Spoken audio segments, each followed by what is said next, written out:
Ahoy, mateys! Prepare to be transported back to the golden age of piracy with another swashbuckling tale brought to you by our channel. In the year of our Lord 1680, the seas were rough, and so were the men that sailed them. For we are about to tell the tale of two notorious captains who clashed in a battle for the ages. On one side was the infamous Captain Roberts, a terror to all who sailed the West Indies. And on the other, the no less fearsome Captain Kidd, a name that echoes through history as a symbol of swashbuckling adventure. Now, both pirates had good reasons to be in the same general area. See, the port of Cape Francois, present-day Cap Haitien, was a hub of activity for the privateers of the Caribbean. Privateers, ye ask? Well, they were legal pirates, see.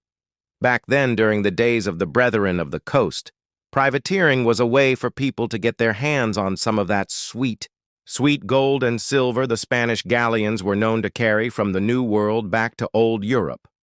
All ye had to do was get yourself a letter of marque, a fancy legal document granting ye the right to plunder ships of a certain nation, in this case, Spain.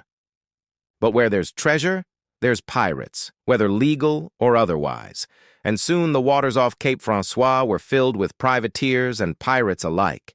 Now, both Captains Roberts and Kidd were men who didn't take kindly to being told what to do. Roberts, they say, was a former buccaneer who turned to piracy after falling out with his privateering captain. Kidd, well, he went straight to piracy, becoming the scourge of the West Indies almost overnight. So it was that these two independent privateers found themselves in the same general area, both itching for a fight and neither willing to show the other any quarter. So when their ships finally met on the horizon, the result was inevitable.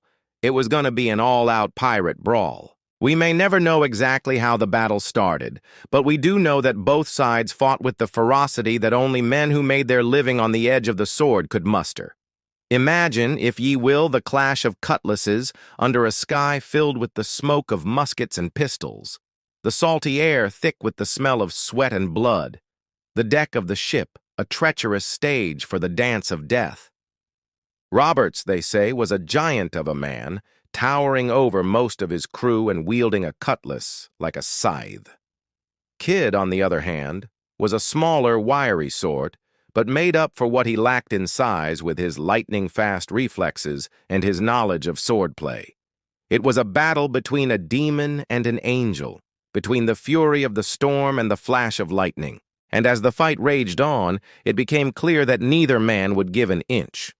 But as the sun began its slow descent toward the horizon, it was clear that someone would have to give way, for there were signs that the tide of the battle was turning. Kidd, they say, was a master tactician, and he used all of his skills to turn the tables on his larger opponent. With a well-placed thrust here, a lightning-fast riposte there, he managed to wound Roberts badly. And as the big pirate captain stumbled, Kidd pressed his attack, driving him back until Roberts tripped on the deck and fell. And in that moment, the battle was over. Kidd, with a mixture of triumph and sorrow, offered Roberts a chance to surrender.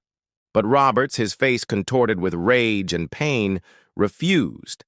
And in a final burst of strength, he drew his pistol and fired it at Kidd. The shot missed, but it didn't matter. In that instant, Kidd plunged his cutlass deep into Roberts's chest. And as the big pirate captain gasped his last, the battle was done. As for Kidd, he survived to fight another day, but his legend was forever tarnished by the rumors that he had murdered Roberts in cold blood.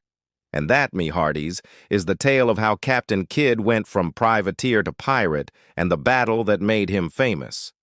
Now, if ye enjoyed this rousing tale of the high seas, be sure to stay tuned for more swashbuckling adventures. And remember, whether ye be a fearsome pirate captain or a humble cabin boy, the life of a pirate is a dangerous one, so batten down the hatches and hold on tight, because there's always adventure on the horizon.